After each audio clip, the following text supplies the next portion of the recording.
नमस्कार, मैं हूं ब्रिजेश कुमार और आप देख रहे हैं डिस्कवरी ऑफ ट्रूथ।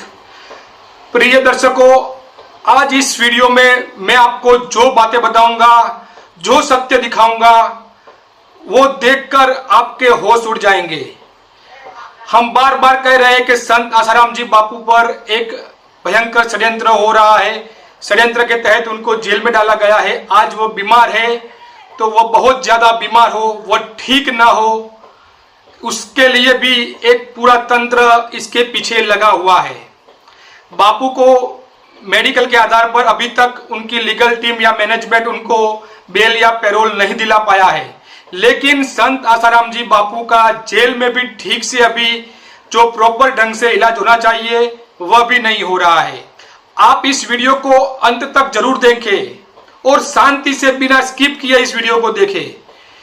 हाल ही में संत आसाराम जी बापू पोस्ट कोविड कॉम्प्लिकेशन के कारण गंभीर रूप से बीमार है। फिलहाल वह जोधपुर सेंट्रल जेल में अपना इलाज करवा रहे हैं। इलाज के नाम पर वह खाना पूर्ति हो रही है। डॉक्टर त्यागी और दूसरे जो कुछ है वो लोग बापू का इलाज कर रहे हैं। जब बापू को दूसरी बार एम्स ले जाया गया, तब श्री नारायण साईं के कहने पर केरल के सबसे बड़े नेचुरोपैथी के निष्णात, भारत के सबसे बड़े नेचुरोपैथी के निष्णात और आयुर्वेदाचार्य डॉक्टर राघवन रामाकुट्टी की दवाइयां बापू को दी जा रही थी।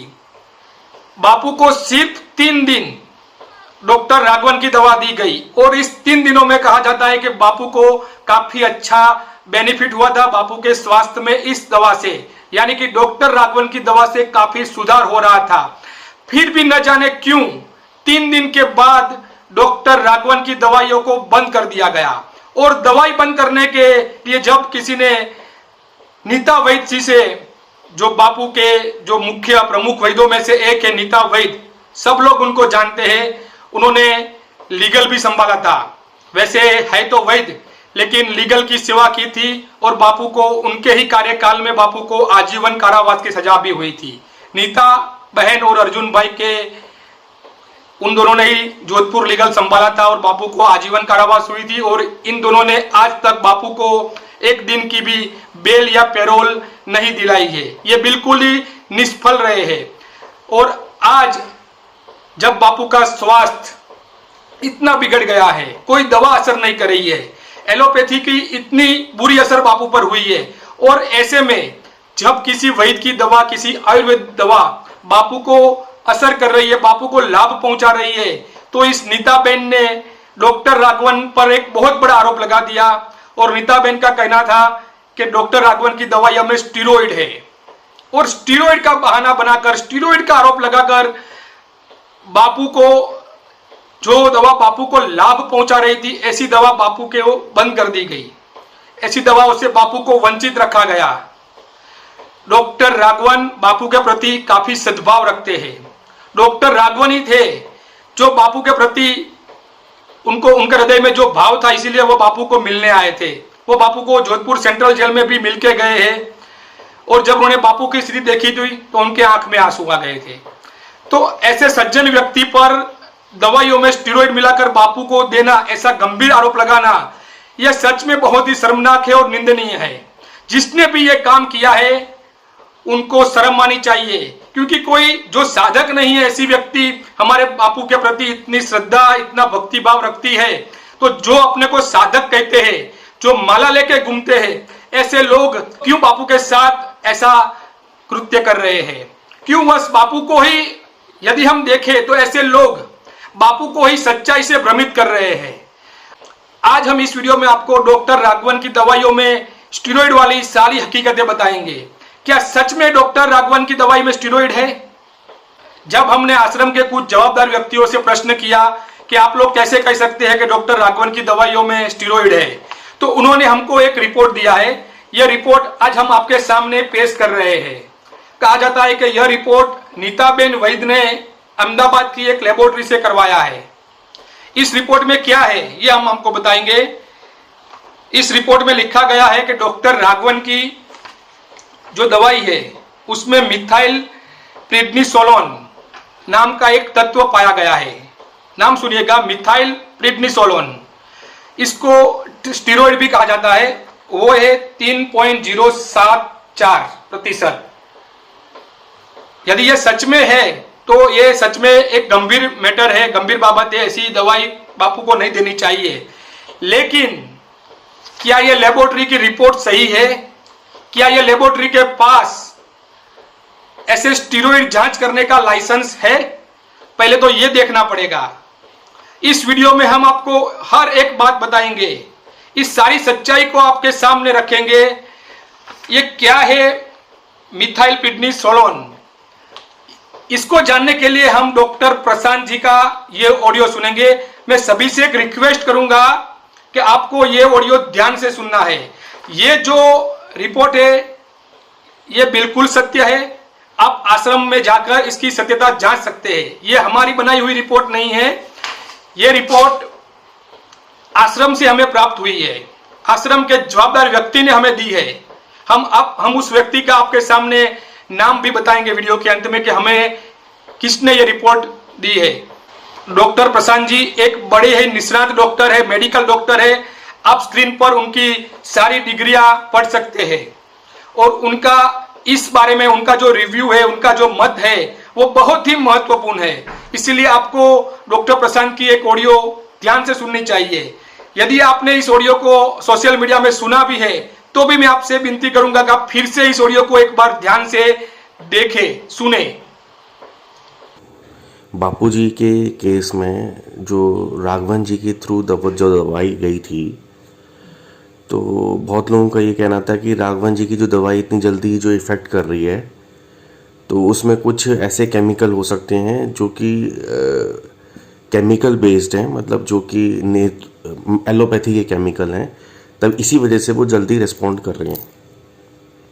अब उसके लिए कुछ लोगों ने एक टेस्ट कराया जो कि अहमदाबाद के एक लैब से हुआ।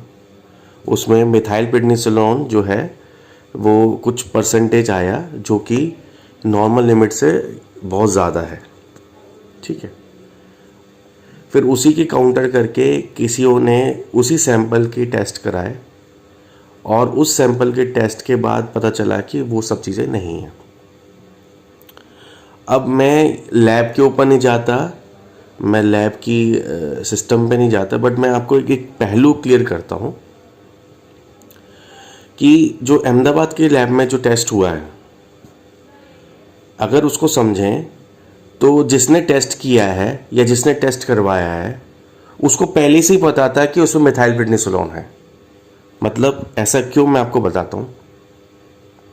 आप कोई भी सैंपल जब आपके पास आता है तो आपको पता नहीं होता इसके अंदर क्या है, तो आप पहले तरीका ये होता है कि पहले आप चेक करते हैं कि ये केमिकल प्रेजेंट है या एब्सेंट है।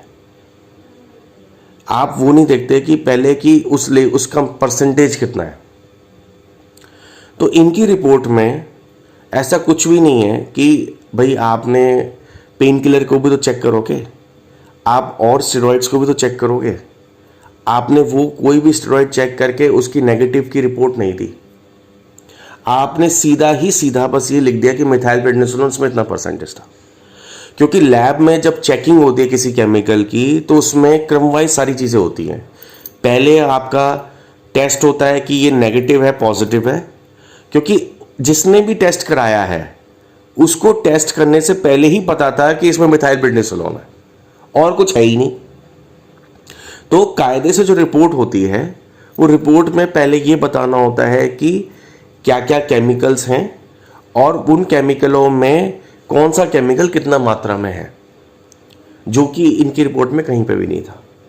मैं इस लैब की ऑथेंटिसिटी और उस पर अभी बात नहीं कर रहा हूँ, मैं तो ये बात कर रहा हूँ कि ये ऐसा क्यों। इसका मतलब कि उनको पहले से ही पता था कि ये चीज़ डली हुई है, ये चीज़ निकालनी है, तो ये तो उसी को पता होगा, जिसने डाली होगी वही जान सकता है कि इसमें क्या पड़ा हुआ है। तो या तो अगर राघवन जी ने डाली है तो राघवन जी को पता होगा, या बीच में किसी ने डाली है तो उसको पता होगा। तो ये तो एक पहलू है। दूसरी चीज़ क्या है कि मिथाइलप्रिडनिसोलोन एक स्टेरॉइड है, और जो दूसरी रिपोर्ट जो दिल्ली में हुई है उसमें प्रिडनिसोलोन जो है वो नेगेटिव है। प्रेडनिसोलोन और मिथाइल प्रेडनिसोलोन एक ही ग्रुप के कंजेनर हैं, एक ही ग्रुप है। तो अगर प्रेडनिसोलोन नेगेटिव है तो मिथाइल प्रेडनिसोलोन भी नेगेटिव होगा, क्योंकि ये जैसे आप दो कंपाउंड होते हैं, एक तो प्रेडनिसोन होता है और एक मिथाइल प्रेडनिसोलोन होता है। तो मिथाइल प्रेडनिसोलोन जो है, प्रेडनिसोन जो है वो से करीब 20% ज़्यादा स्ट्रेंथ होती है इसकी। तो प्रेडनिसोन जब हमारी बॉडी में जाता है तो प्रेडनिसोलोन में ही कन्वर्ट होता है।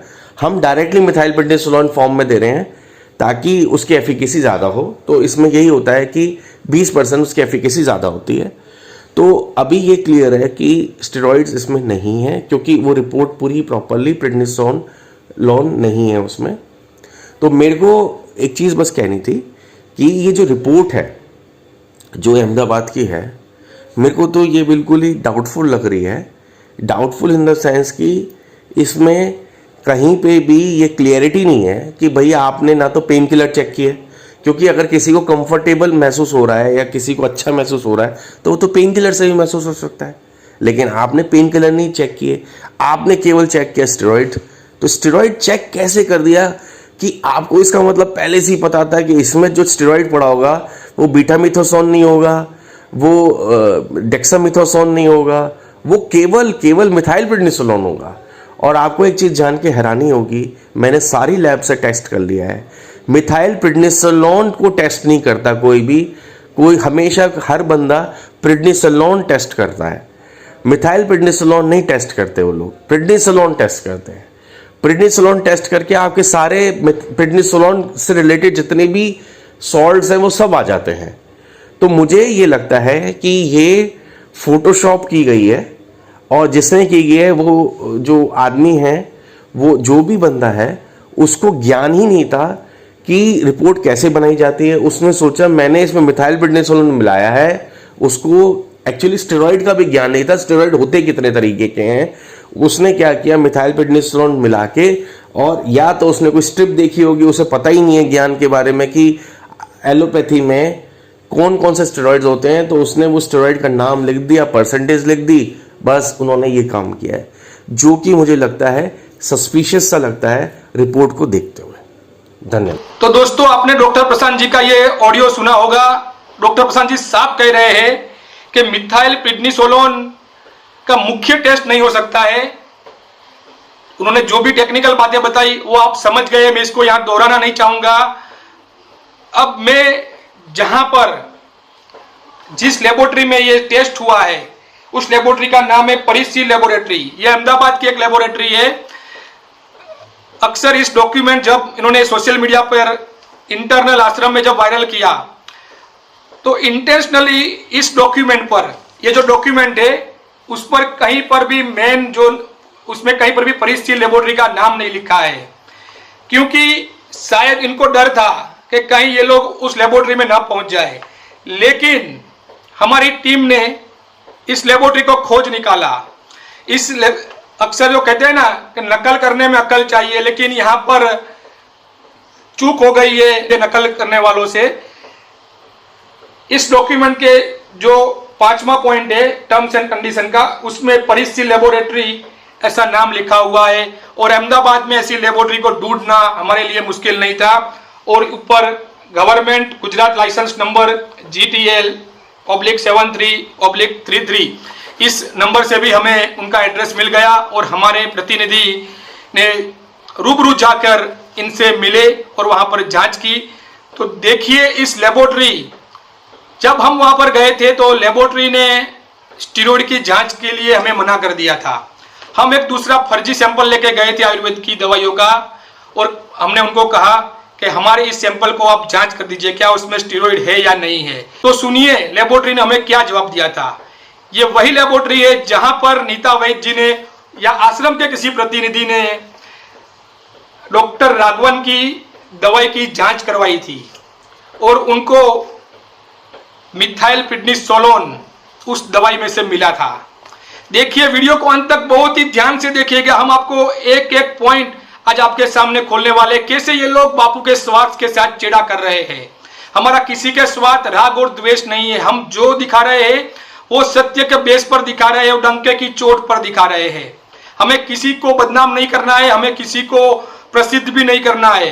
हमें सिर्फ बापू को अच्छा स्वास्थ्य मिले, बापू के ऊपर जो षड्यंत्र हो रहे हैं वो षड्यंत्रकारी बेनकाब हो, बापू को नुकसान पहुंचाने वाले बेनकाब हो। हमारा बस इतना ही मकसद है। इसीलिए मैं कह रहा हूं आप इस वीडियो को शांति से ध्यान से देखिए, क्योंकि इस वीडियो के बाद ये लोग जो बापू को गलत दवाइयां दे रहे हैं या जो असली दवाइयां जो बापू को लाभ पहुंचा रही है, ऐसी दवाइयां जो बापू तक पहुंचने नहीं दे रहे हैं, ऐसे राघवन जैसे भले इंसान को बदनाम करते हैं, ऐसे लोग हमको भी बदनाम कर सकते हैं, हमारे बारे में भी उल्टा पुल्टा कुछ बोल सकते हैं, लेकिन हमें इसकी कोई परवाह नहीं है, क्योंकि हमारा जो संबंध है वो सत्य से है। हम डिस्कवरी ऑफ ट्रूथ है, हम सत्य खोज के आपके सामने रखेंगे और डंके की चोट पर रखेंगे। तो देखिए ये वीडियो, परिसील लेबोरेटरी में हमारे प्रतिनिधि गए और देखिए वहां पर उन्होंने क्या बात की और परिसील लेबोरेटरी वालों का क्या कहना था। ओके। तो टोटल मेरे वहाँ पे 10 सैंपल्स हैं ना, 10 चॉकलेट्स हैं, और फिर 10 में आप हमको न्यूट्रिशनल फैक्ट्स निकाल के देना है।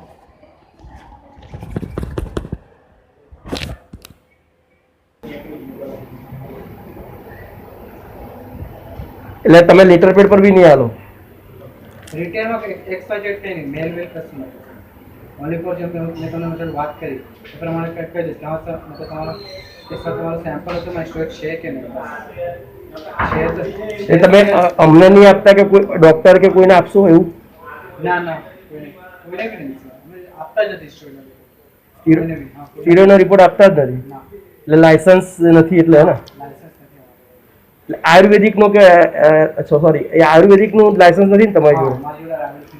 આયુર્વેદિક દવા ચેક કરવાનો કોઈ લાયસન્સ જ નથી કઈ વાંધો નથી તે છતાં કરી લો ને તો મને ઓરલી તો બોલશો ને હા ઓરલી તમને કહી દઈશ કે હા સર તમારો સ્ટોક છે કે નહીં, બસ એટલું ઓરલી કહેશો। हाँ। जब हमारे प्रतिनिधि परिसील लेबोरेटरी में गए तो रिसेप्शनिस्ट का साफ कहना था कि उनकी लैब में स्टीरॉयड का कोई टेस्ट नहीं हो रहा है, वो स्टीरॉयड का कोई भी टेस्ट करते ही नहीं है और उनके पास लाइसेंस भी नहीं है। ये शब्द ध्यान से सुनिएगा, परिसील लेबोरेटरी के पास स्टीरॉयड जांचने का लाइसेंस ही नहीं है। कि जिस लेबोरेटरी के पास लाइसेंस ही नहीं है, ऐसी लैब में ये जो नीताबेन वैद है और उनकी जो टीम है, उन्होंने वहां जाकर डॉक्टर राघवन जी की जो दवाइयां थी उन लोगों को टेस्ट करने दी। अब सोचिए जिसके पास लाइसेंस ही नहीं है, जो रिकॉग्नाइज ही नहीं है इसके लिए, वह लोग कैसे मिथाइल प्रिडनिसोलोन जैसे जो स्टीरॉयड है उनका प्रमाण दे सकते हैं। यदि उन्होंने प्रमाण दिया भी है तो भी ये कितना प्रमाणित है, ये भी सोचने वाली बात है। हमारे प्रतिनिधि ने ये जो परिसील जो लेबोरेटरी है, उस लेबोरेटरी की जो संचालिका है, मुख्य संचालिका मैत्री शाह से भी बात की, तो सुनते हैं मैत्री शाह ने क्या कहा था। हेलो હેલો हाँ बोलो सर। હા આપણે હમણાં બપોરે મળ્યા હતા એ આપ જ ને મૈત્રીબેન જ ને? हाँ હું मैत्री तो हाँ। અચ્છા તો મારે તમને એક રિક્વેસ્ટ હતી કે જરા મને આ જે છે એ મને તમારા લેટર પેડ ઉપર નહીં આપો સર્ટિફિકેટ રીતે? હેલો हेलो ना सर ना આપી શકીએ અમે લોકો, ભલે એબસન્ટ છે કે પ્રેઝન્ટ, અમારે એવું નથી, જો પ્રેઝન્ટ અત્યારે આમાં તો નથી જ આપણે, બરાબર છે, વેલ એન્ડ ગુડ, એ સારું કહેવાય નથી, પણ તો બી હું તમને ના આપી શકું લેટર ઉપર। નહીં તો મારા એક મિત્ર કહેતા હતા કે તમે આપો છો એમ, એટલે મેં કીધું ચલો એકવાર પૂછી જોઈએ એમ કે ભાઈ મળી જાય ના અમે લેટર ઉપર નથી આપતા સર, ક્યારે નહીં આપ્યો અમે। એઝ અ સ્ટીરોઇડ એટલે સ્ટીરોઇડમાં છે ને અમે કેમિકલી ટેસ્ટિંગ કરીએ ને, આમાં સ્ટીરોઇડ એબસન્ટ એટલે અમે નથી આપતા એનું સ્ટીરોઇડ। અચ્છા એટલે તમે જે બીજી જે દવાઓની નામ દીધી એ અંદર હોય?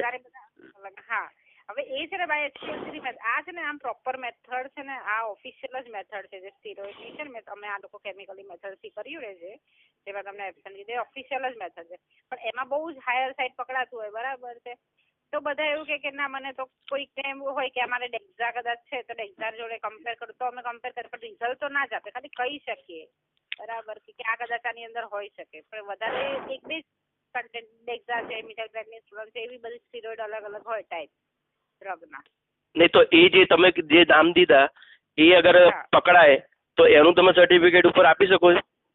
એટલે હું એઝ અ ફાર્મા કરીને તમારું અનનોન મટીરિયલ તમે મને આપ્યું, તમારે ચેક કરાવવું છે કે એક્ઝામિનેશન તો કરી આપી કે ફાર્માનું છે તો એ બધાના એના 1000 રૂપિયા થાય સાહેબ, કારણ કે આખી એની મેથડ જ આખી અલગ થઈ જાય, એવું કંઈ નહીં. એ તો ઓફિશિયલ અમારે જે મેથડ અમે જે ટેબ્લેટમાં રન કરતા હોય ને હા. ટેબ્લેટ વાળી મેથડ થઈ જાય. તો એ સ્ટીરોઇડ ના થાય, એ એમ કહીએ કે એક્ઝામિનેશન છે એટલા માટે.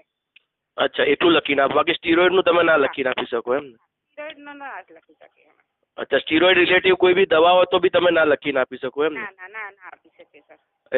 એટલે લાયસન્સના કારણે પ્રોબ્લેમ હશે ને? હા એટલા માટે. તમારી ફાર્મસીનું લાયસન્સ નહીં એટલા માટે. ઓકે. અને અચ્છા, તમે કહી દો પણ સર્ટિફિકેટ ઉપર ના આપો એમ ને?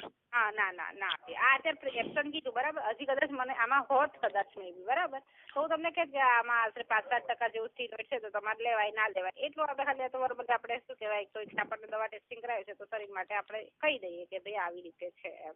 અચ્છા. અમે તમને રિપોર્ટ તો ના આપીશું. રિપોર્ટ એટલે લાયસન્સના કારણે ના આપી શકો? ઓકે. ના આપીશું. डॉक्टर मैथिली शाह का यह भी कहना था कि उनके पास जांच करने का कोई लाइसेंस नहीं है और ना ही कोई अथॉरिटी है। तो अब आप इस बात से आप साफ जाहिर हो रहा है कि ये जो प्रमाण पत्र दिखा के ये जो सर्टिफिकेट या ये जो लैब रिपोर्ट दिखाकर गुमराह किया जा रहा है कि राघवन की दवाइयों में, डॉक्टर राघवन जी की दवाइयों में स्टीरॉइड मिला हुआ है और ये बापू को नहीं देनी चाहिए, तो ये बिल्कुल ही एक गलत बात है। ये डॉक्टर राघवन जी जैसे भले इंसान को बदनाम करने की बात है और इनसे भी बड़ी हम बात करें तो ये बापूजी के स्वास्थ्य के साथ चेड़ा करने की बात हुई है। देखिए 3 दिन में बापूजी के स्वास्थ्य को राघवन जी की दवाइयां असर कर रही थी, पॉजिटिव असर कर रही थी और बापू के स्वास्थ्य में सुधार हो रहा था। जो दवाइयां बापू को असर कर रही थी, बापू को लाभ पहुंचा रही थी, ऐसी दवाइयों से बापू को वंचित रखना ये बहुत बड़ा अपराध है, बहुत बड़ा पाप है, ये अक्षम्य अपराध है। उस दिन से आज शायद 17 या 18 दिन हो गए बापू डॉक्टर राघवन की दवा से वंचित थे। यदि सोचिए इन लोगों ने ये सब ड्रामेबाजी न की होती, ये नाटक न किया होता और डॉक्टर राघवन की दवा को ये 17-18 दिन चालू रखा होता तो सोचिए बापूजी के स्वास्थ्य में आज कितना सुधार आ गया होता। आज बापूजी जेल में है लेकिन उनकी समस्या बनी हुई है, वो स्वस्थ नहीं हुए हैं अभी भी। उनका इन्फेक्शन जो यूरिन में जो प्रोस्टेट की तकलीफ है वो काफी गंभीर तकलीफ है। यदि यह बैक्टीरियल इन्फेक्शन बढ़ गया तो बापूजी फिर से क्रिटिकल सिचुएशन में जा सकते हैं। ये बात ये जो नीताबेन है और जो दूसरे जो वहाँ के हैं जो ये पूरा मामला देख रहे हैं, जेल के साथ कोऑर्डिनेट कर रहे हैं, डॉक्टर त्यागी आदि, ये लोग क्यों नहीं समझ रहे हैं? ये नीताबेन का एक बड़ा ही शर्मनाक ये काम मैं कहूँगा। और आज हम बोलेंगे क्योंकि सवाल एक महान संत के स्वास्थ्य के साथ हो रहे षड्यंत्र का है, तो हम जरूर बोलेंगे और आगे भी बोलेंगे। अब हम दूसरे पॉइंट पे आते हैं। एक और नीताबेन वैद डॉक्टर राघवन जी की दवाइयाँ अहमदाबाद की परिसी लेबोरेटरी में टेस्ट करवाती है और उनके सैंपल में ये सैंपल नीताबेन वैद ने दिया था, डॉक्टर राघवन ने नहीं दिया था, वहां पर ये ध्यान रखना होगा। और सैंपल ओपन था, कोई ऐसा पैक सैंपल नहीं था कि पैकिंग उनका लेबोरेटरी में खुला हो, ये ओपन सैंपल था, उसमें कुछ भी एडिशनल मिलाया जा सकता है। तो नीताबेन ने जो सैंपल दिया था उसमें मिथाइल प्रेडनिसोलोन पाया गया है और इसको आधार बनाकर नीताबेन ने डॉक्टर राघवन की दवाइयों पे सवाल खड़े कर दिए और वह दवाइयां बापूजी के पास जाने से रोक दी। जब नीताबेन ने यह लैब रिपोर्ट सबको दिखाया तो रामचंद्रन जो जोधपुर के केस संभालते हैं, जोधपुर लीगल में भी है और बहुत ही अच्छे ईमानदार साधक है और समर्पित साधक है। अक्सर लोग कहते हैं कि हम लोग जो भी ये विरोध कर रहे हैं वो आश्रमवासी को टारगेट कर रहे हैं। हम आश्रमवासी को कभी टारगेट नहीं करते, आश्रमवासी भाइयों को तो हम प्रणाम करते हैं, उनकी सेवा को साधुवाद देते हैं। ऐसे ही एक अच्छे ईमानदार और नेक आश्रमवासी भाई डॉक्टर श्री रामचंद्रन जी, और रामचंद्रन जी ने यही डॉक्टर राघवन का जो सैंपल था दवाइयों का, वही sample as it is Delhi की एक लेबोरेटरी में भेजा और दिल्ली की लेबोरेटरी में उस सैंपल की जांच करवाई। तो हम देखते हैं कि उस सैंपल में क्या सामने आता है। अभी आप स्क्रीन पर जो लेबोरेटरी का रिपोर्ट देख रहे हैं वो रामचंद्र भाट ने डॉक्टर राघवन की दवाइयों पर निकलवाया था। पहले देखते हैं सैंपल में क्या है। आयुर्वेदिक पाउडर है जो डॉक्टर राघवन ने वहाँ से भेजा हुआ था। अब हम देखते हैं sample not drawn by laboratory, reference to protocol API, कुछ टेक्निकल बातें लिखी हुई है। हम देख सकते हैं कि पूरे रिपोर्ट में कहीं पर भी मिथाइल प्रेडनिसोलोन का कहीं पर भी जिक्र नहीं है। उसमें जो भी कंटेंट इसमें लिखे हैं वो सब आयुर्वेदिक है। कोई भी एलोपैथिक कंटेंट इसमें नहीं पाए गए हैं, ना ही कोई केमिकल पाया गया है। आप इसमें साफ देख सकते हैं। दूसरे पेज पे हम देखते हैं कि for diclofenac sodium absent, for ibuprofen absent, बाकी के भी जो कंटेंट है वो भी एब्सेंट है, यानी कि कोई केमिकल इसमें नहीं है। जो भी है कंटेंट वो सारे के सारे 100% आयुर्वेदिक ही है। तो ये थी डॉक्टर राघवन की सही रिपोर्ट। अब आपके सामने दो लेबोरेटरी की दो रिपोर्ट है। हमने अहमदाबाद की लेबोरेटरी की रिपोर्ट भी आपको दिखाई और लेबोरेटरी की सच्चाई भी आपको दिखाई है। और अब आपके सामने है ये दिल्ली की लेबोरेटरी की रिपोर्ट जो डॉक्टर राघवन की एज इट इज दवाइयों की सैंपल से ली गई है।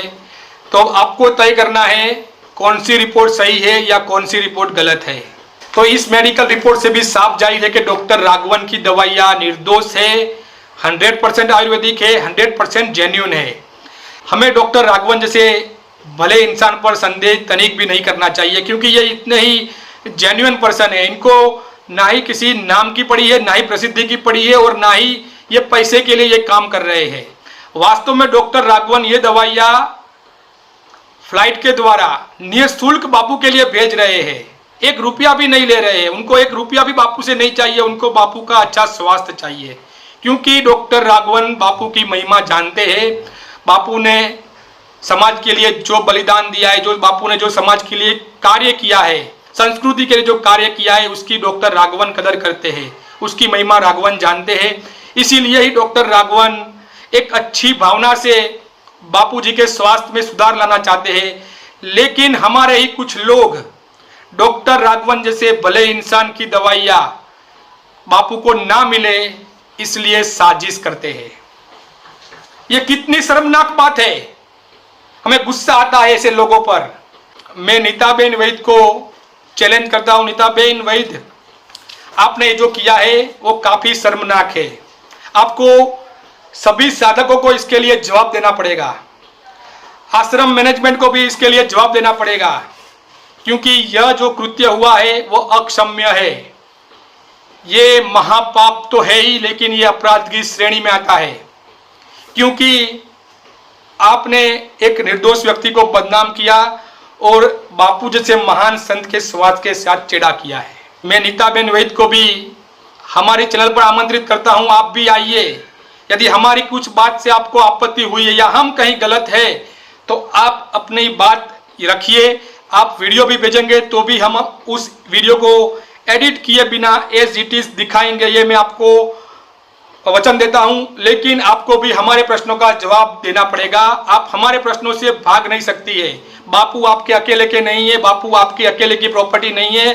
बापू जितने आपके हैं उतने हमारे हैं और उतने डॉक्टर राघवन के भी है। जो भी बापू को मानता है बापू सबके लिए है। बापू सनातन धर्म की धरोहर है, इस भारत देश की धरोहर है। प्लीज बापू के स्वास्थ्य के साथ चेड़ा मत कीजिए। अर्जुन भाई, नीता बहन, मैं आप सबको हाथ जोड़ के विनती करता हूं, प्लीज आप 8 सालों से बापू को एक दिन की बेल या पेरोल नहीं दिला पाए हैं। आप बार बार फेल हो रहे हो, फिर भी आप लोग जो अच्छे लोग आना चाहते हैं उनको आने नहीं दे रहे हो, और जो आते हैं जबरदस्ती उनको भगा देते हो आप लोग षड्यंत्र करके।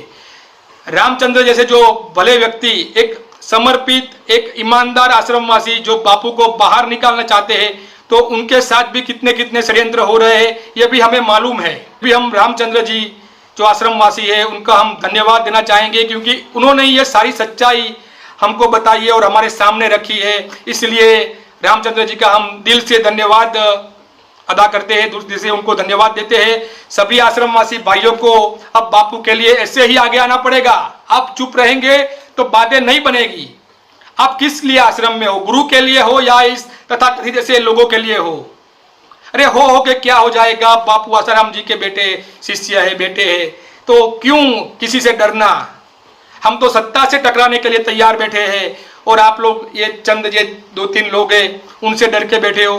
अब बापू के स्वाद के साथ इतना बड़ा स्कैम हो रहा है, इतना फ्रॉड हो रहा है, बापू के स्वाद के साथ इतना चेड़ा हो रहा है, फिर भी आप देखिए एक ऑडियो में अर्जुन भाई भी खुद बोल रहे थे कि कारवार ले जाना बहुत बड़ी बात नहीं है, वो तो हम यूं ही ले जा सकते हैं। तो भाई आप बापू को कारवार ले जाइए, बापू को अच्छे से इलाज करवाइए। जेल में वो सब इलाज नहीं होता है, इतना तो हमें भी पता है, हम भी जानते हैं कि जेल तो जेल होती है आखिर। भले हम उसको जेल मंदिर बोल दे, वैकुंठ धाम बोल दे, तो मन मनाने की बातें हैं, लेकिन जहाँ गुरु प्रताड़ित हो रहे हैं मैं उसको जेल मंदिर नहीं मानता हूँ, ना ही उसको वैकुंठ मानता हूँ। वो बापू के लिए तो पूरी दुनिया ब्रह्म है, उनको तो कोई फर्क नहीं पड़ेगा, लेकिन हम जैसे साधकों को, हम जैसे भक्तों को, हम जैसे हिंदूवादियों को जरूर फर्क पड़ेगा, क्योंकि हमारे संत जेल में, हमारे गुरु जेल में है, ये हमें बर्दाश्त नहीं होता है। और जेल में तो जेल में, लेकिन जेल में भी उनको समाप्त करने के जो षड्यंत्र हो रहे हैं इसके खिलाफ हम जरूर बोलेंगे। अब मैं सभी साधकों को, जो बापू के समर्थक है, उन सभी को ये कहना चाहूँगा, अब आप जागरूक हो जाइए, आप आश्रम जाइए और ये जो मेडिकल रिपोर्ट है, जो लेबोरेटरी की रिपोर्ट है, जो अहमदाबाद वाली परिसील लेबोरेटरी की ये रिपोर्ट दिखाइए, ये फर्जी रिपोर्ट है, मैं दावे से कहता हूँ।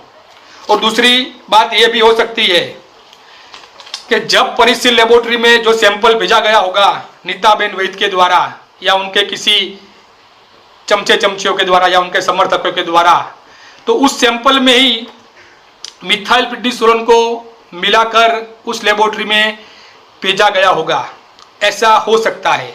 क्योंकि डॉक्टर राघवन की दवाइयों में तो मिथाइल प्रेडनिसोलोन या और कोई भी प्रकार का, किसी भी प्रकार का केमिकल या स्टेरॉइड कुछ भी नहीं है, ये हम दावे से कह सकते हैं। क्योंकि हमने जो जांच करवाई है, रामचंद्र जी ने जो जांच करवाई लेबोरेटरी में, वो 100% पैकेट बिना मिलावट किया हुआ, जैसे डॉक्टर राघवन ने वहाँ भेजा था एज इट इज वही पैकेट लेबोरेटरी में दिया था और उसमें कोई तत्व नहीं पाया गया है। लेकिन नीताबेन वैद ने जो सैंपल भेजा है वो तो अपने ढंग से भेजा होगा, उसमें कुछ मिलावट कर भी भेजा होगा। ये किसको पता है कि उन्होंने जो सैंपल भेजा है वो 100% जेन्युइन है। और इस रिपोर्ट में भी कहीं पर भी नहीं लिखा है कि जो रिपोर्ट है जिसमें मिथाइल प्रेडनिसोलोन पाया गया है ये डॉक्टर राघवन की दवाइयों का है। ये नीताबेन वैद आप कैसे साबित करेंगे कि ये जो रिपोर्ट है वो डॉक्टर राघवन की दवाइयों का है? इसका कोई प्रूफ आश्रम के पास या किसी के पास हो तो हमें दिखाइए। ये रही रिपोर्ट, हम ओपन चैलेंज देते हैं आश्रम को, आश्रम मैनेजमेंट को।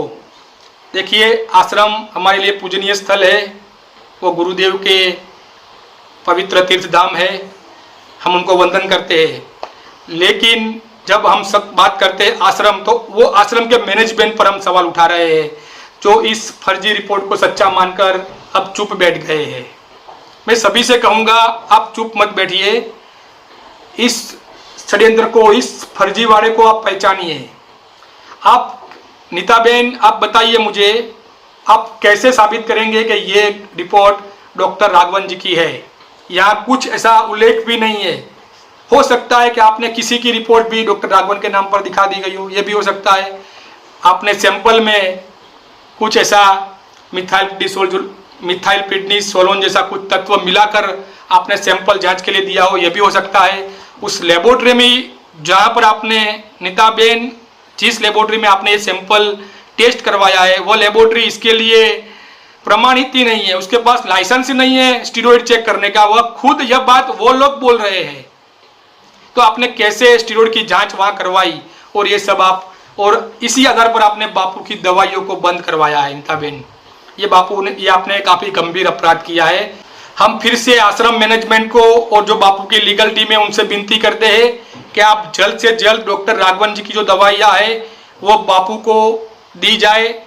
जल्दी से बापू की ट्रीटमेंट डॉक्टर राघवन जी के मार्गदर्शन में जेल में शुरू हो, ये काफ़ी जरूरी है बापू के स्वास्थ्य के लिए, ये बहुत ही जरूरी है और ये तुरंत होना चाहिए। पता नहीं क्यों ऐसे जो एक्सपर्ट है हमारे पास वो सामने से फ्री में आने को तैयार है, लेकिन क्यों हम उनकी सेवाओं का लाभ नहीं ले रहे हैं? यदि आप लोग ऐसा करेंगे तो हम क्या सोचे उनको। पहले भी डॉक्टर त्यागी के भरोसे बापू को वहां रखा गया था और बापू की क्या हालत हुई थी। बापू फिर से क्रिटिकल हो गए थे। ये बापू ही थे जो अपनी आध्यात्मिक शक्तियों से टिके हुए हैं, वरना और कोई होता तो शायद वो इस दुनिया से चला गया होता।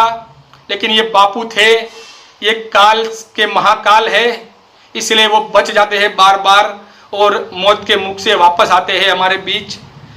लेकिन बापू के स्वास्थ्य के साथ ऐसा खिलवाड़ करना उचित नहीं है। मैं सभी साधकों को, सभी समर्थकों को कहना चाहूँगा, आप जाइए इस रिपोर्ट को पर आप सवाल कीजिए आश्रम से कि आखिर ऐसा ये लोग क्यों कर रहे हैं। मैनेजमेंट से सवाल कीजिए, नीता बेन से सवाल कीजिए कि आखिर उनको बापू से या डॉक्टर राघवन से ऐसी क्या दुश्मनी है। सवाल कीजिए। तो इस वीडियो में इतना ही, मिलते हैं अगले वीडियो में। आपको कोई प्रश्न हो, मैं आश्रम मैनेजमेंट को, नीता बेन को कहना चाहूंगा, आप अपनी बात रखना चाहते हो तो आप रख सकते हो, मैं आपका स्वागत करता हूं। लेकिन आपको इस हमारे प्रश्नों का जवाब जरूर देना होगा। और फिर से हाथ जोड़कर आपको विनती करता हूं और बापू का अच्छे से डॉक्टर राघवन जैसे व्यक्तियों से, अच्छे ऐसे आयुर्वेदिक के निष्णातों से इलाज करवाइए। यदि आपको यह वीडियो अच्छा लगा हो, आपको यह वीडियो सच्चा लगा हो, हमारी बातें आपको सच्ची लगी हो, तो प्लीज़ इस वीडियो को ज़्यादा से ज़्यादा शेयर कीजिए, यही आपसे प्रार्थना है। तो मिलते हैं अगले वीडियो में, तब तक के लिए मुझे इजाज़त दीजिए। जय हिंद, जय भारत, जय सनातन।